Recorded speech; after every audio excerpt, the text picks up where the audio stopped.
What happens when you hand the world to an 11-year-old boy? Daniel, do you think your life is ever going to be the same again? How do you feel about becoming famous? Harry Potter has arrived! Be cool. Daniel Radcliffe has There's arrived! another blueprint for how to shepherd somebody through that. Please welcome our first guest is the most famous actor in the world. You want to be known as an actor. Dan transcends actor rather than just a character. and he's iconic. He is the face of the Harry Potter franchise. Young and talented Daniel Radcliffe. I Daniel! woke up one morning going like, this is probably not good. This video is supported by my Patreon.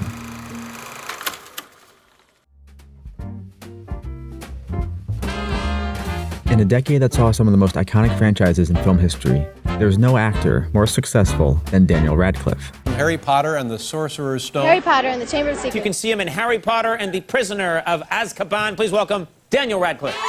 All eyes were on Daniel. How do you feel having yourself on magazine covers and TV Guide? I mean, you're 12. Movie award goes to Daniel Radcliffe. All eyes were on Daniel, but what they all saw was just another child star. A boy who got lucky.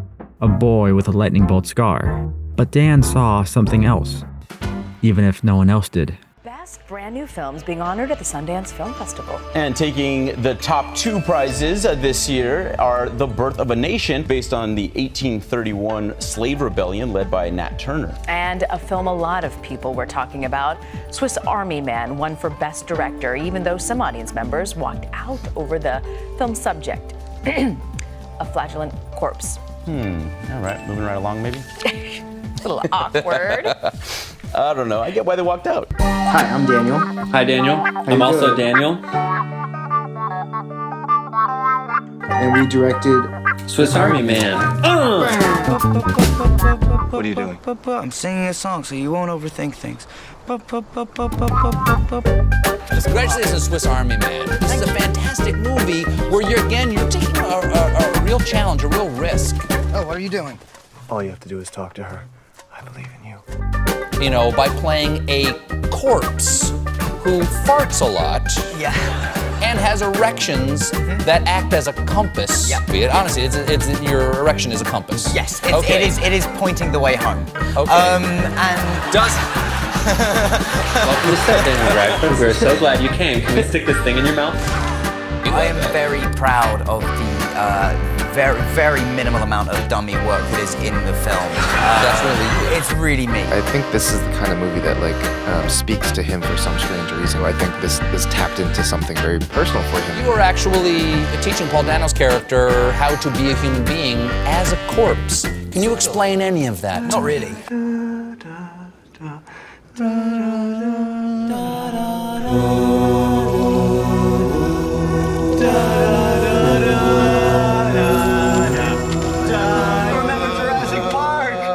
Well, it becomes a discussion between a suicidal man and a dead body as to whether life is worth living. But it's super fun. You were just singing the theme song. Laura Dern, the Brachiosaurus. I don't know Jurassic Park. But Dan's journey as an actor did not start with Swiss Army Man. No, for that, we have to go not to the movie theater, but the stage theater. However, we seem to be jumping around too much. Let's go back to the very beginning, to when Dan's story truly begins. If you don't know it, your children almost certainly do. A little boy named Harry Potter is working magic in the world of books. The Harry Potter books had taken the world by storm.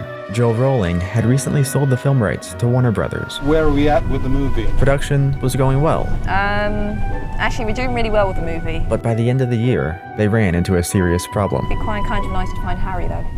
Every young actor in the world tried to audition for Harry Potter. It was like a worldwide search. Thousands and thousands of thousands. They kept looking and looking. They couldn't find the right Harry. We couldn't find Harry.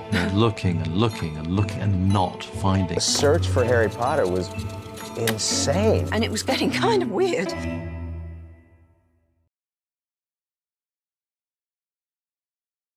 The new Harry Potter film are looking for children in the multi-million-pound film. The entire casting process began with thousands. The press was writing about who's going to play Harry Potter. The studio was constantly on the phone with us. Have you found him yet? Have you found him yet? Here we were in July, and we were shooting in September, and we didn't have Harry. We met every potential child actor, any kid who had done a school play. It was interminable. They started getting desperate. Tom was so good, let me put some makeup on him and put a scar on him and a black wig and see if he could do Harry Potter. I was in my hotel room in London one night watching the BBC version of David Copperfield. Starring a 10-year-old Daniel Radcliffe. If you please, Miss Murdstone, how long am I to be kept here? Immediately, a light bulb went off in my head, and I said, this is Harry Potter. This is the kid we've been looking for months. Then you walked in, and you were it, young Daniel. Thank you. What do you think it was you did that got you the role? 3, 2, 1. There was one thing that Dan had that you couldn't teach anyone, which was this sort of haunted quality. Do you know what I see and hear every time a Dementor gets too near me? I can hear my mum screaming and pleading with Voldemort. And if you heard your mum screaming like that, you're just about to be killed. You wouldn't forget in a hurry. Oh, those are pretty good. Joe Rowling asked me to read this here today. Having seen Dan Radcliffe's screen test, I don't think Chris Columbus could have found a better Harry. I wish Dan, Emma, and Rupert the very best of luck and hope that they have as much fun acting as they do. As soon as I got the part, there was an article the next day being like, his life is ruined. He will never be anything but this character.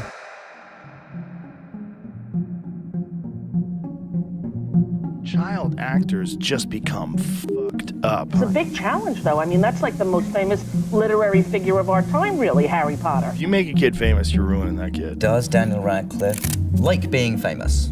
The thing is, because you carry with you a fan base, quite an intense fan base. Right. No, see, the thing about Dan is, like, he unlike any other actor I've ever worked with, gets mobbed. We felt so sorry for the fans that have been here for around 52 hours waiting for this very moment. And it's really strange to be with him because... How do you deal with this everywhere you go? Oh no, I'm flattered but spoken for, I'm afraid. He gets recognized in a way that most actors don't. I grew up with the awareness that, child stars are expected to be, damaged at best. He gets recognized in a way that transcends just recognizing an actor. Attending his last ever Harry Potter premiere. We were filming this movie in England, and Dan here is like, he's like a prince. The man whose story this was. I don't know that it would be so comfortable to go to all those places, with him. We arrived in Japan. The media reported there were 5,000 people waiting in arrivals for us. You're being mobbed in Lithuania, and you were Professor Sprout. Imagine being this. I know. What was it like? I mean, it's weird and funny, and I think the best way to see it always was like weird and funny. An awareness that I really struggled with, particularly in my late teens, when I was going out to places for the first time, where you would feel watched. The quickest way of forgetting about the fact that you were being watched was to get very drunk.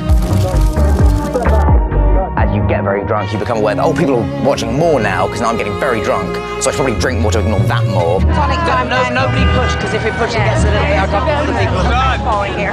Gin and tonic time. Recognized in a way that I think people associate their childhoods with him. This must be everywhere you go. People must, because they've watched you grow up. This was their life, from 12 to 22. Because I was on set every day, I was the only one who was on set every day out of the cast on Potter. Do you think you had any idea that young of what you were really taking on?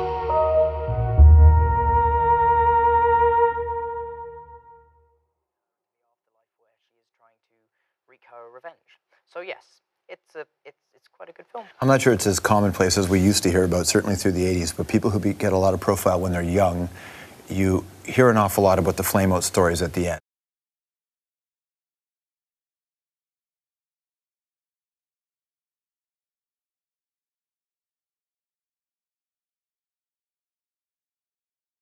The first thing to say about Harry Potter and the Sorcerer's Stone is that the millions of readers of the book are not going to be disappointed. I always wanted to tell you this, but there was a moment, the camera pushes into you and you say, I'm not going home. Not really. I still get tears in my eyes thinking about it. This guy, this kid, is an amazing actor. It shows us what we want, whatever we want. His life is ruined. He will never be anything but this character. Sorry. Harry Potter and the Wizard of Oz, I think, is the Sorcerer's Stone of its time.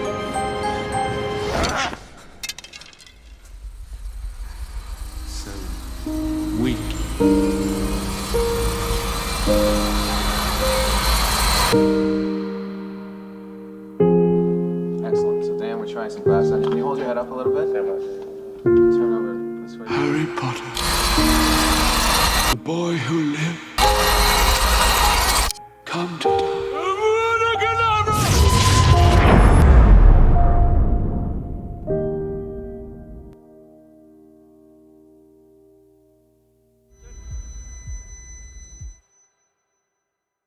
Lumos Maximus. I had arrived ready to work with children. Was my last shot of the film, was where Lucius flounces out of Dumbledore's office. And there was no line there. And I said to Chris Columbus, I just feel like he'd say something on his way out, having been humiliated. He said, well, try something. Let's do it again and try something. Dumbledore dismissed me, and I turned to Daniel and I said, Let us hope that Mr. Potter will always be around to save the day. And Daniel stepped forward and he said, Don't worry. I will be. It was absolutely electrifying. It was fantastic. And then I flounced out the room. We're leaving. And at that moment, I thought, that's not a kid. That's the 13-year-old actor. Lumos Maxima.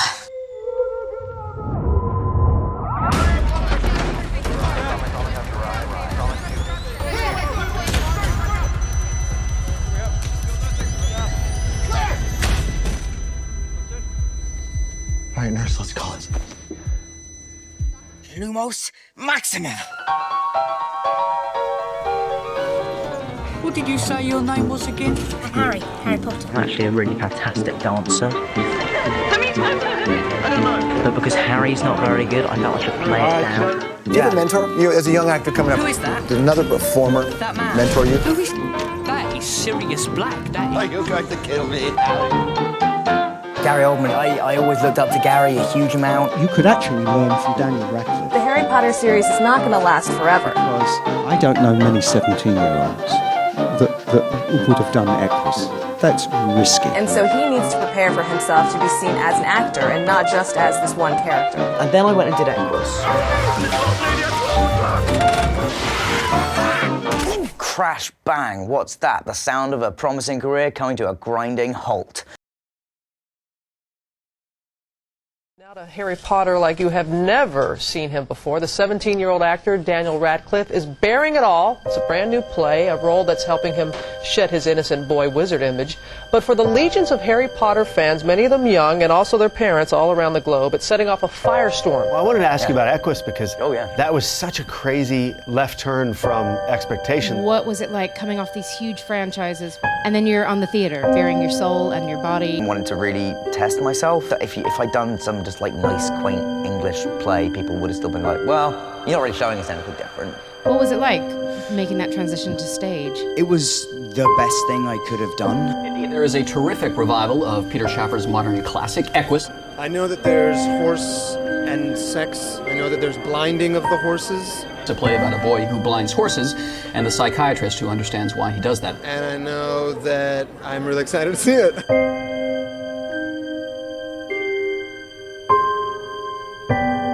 That was probably the fulcrum in your life where it could have gone either way, right? Yes.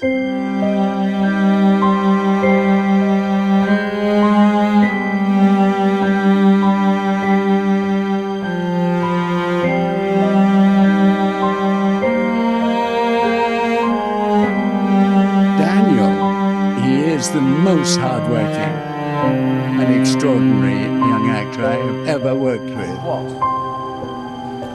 What's your first memory of a horse? Well, what do you mean?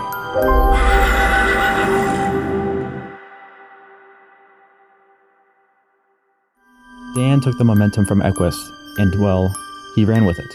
With each role after Potter, he decided to get weirder and weirder. He decided to test himself. And since his acclaimed franchise, he decided that he would never again play the same character twice. But my time is up. We have a show to get to. All right, nurse, let's call it. Time of death, 7:30. Quick!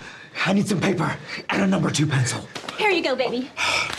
Excuse me, miss, he's in no condition to be doing any— Look, there's no time, okay? He's got a show in 30 minutes.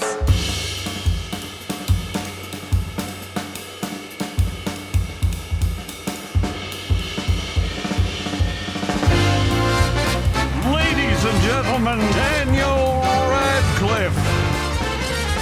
Ta-da! It would comfortably held accountable for our adolescent personas, can we? I have so much respect for him for how he handles it all. This iconic role, and then you have taken all of these great chances. As a kid, I mean, you've already had a tremendous career. You know, he walks around every day, and I'm sure people are yelling Harry Potter at him. The people in their 30s or 40s would really love to have and retire afterwards. Look at the choices that he's making, like the roles that he's taking on. Theater and in film. And he's been out there learning to sing, learning to dance, all the things that he didn't do at a drama school because he never had a formal training.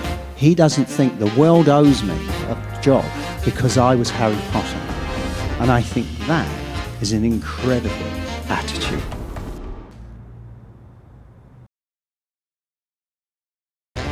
Let's talk about horns. What's that snake doing around your neck? Made a new friend. If you wanted, you could just kind of coast and do BS jobs for the rest of his life. I, on the other hand, want the opposite of that. I just want to be, and I am, 100% off the grid. First day, he had like a 5-page monologue, which is unusual for a movie. You see, you all want an audience. Need one, desperately. And he like nailed it in the first take. Not only was he word perfect, but his performance was just phenomenal. I'm not very good at this. There are some people that like don't love it and then get trapped in it. All right, man, that's enough, okay? That wasn't me. In some cases, you've become the breadwinner for your family. An infrastructure of people is relying on you to keep doing this job that you might have got into when you were 8 and now hate. The thing I'm so lucky about is that I love it and I ultimately love the work, and that's the thing I'll always go back to.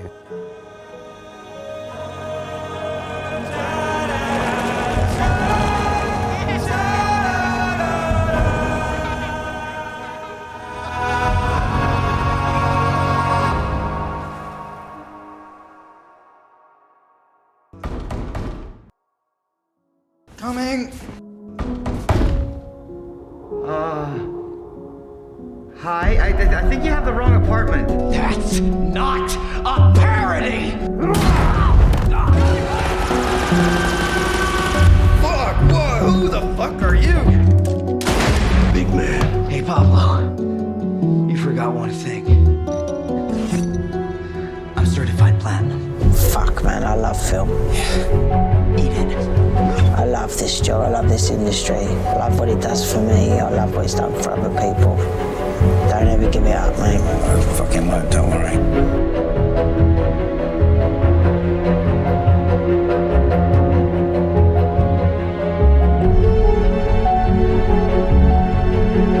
And I'm gonna be around for a good long time. You don't have to worry about that. You're not gonna get rid of me that easy.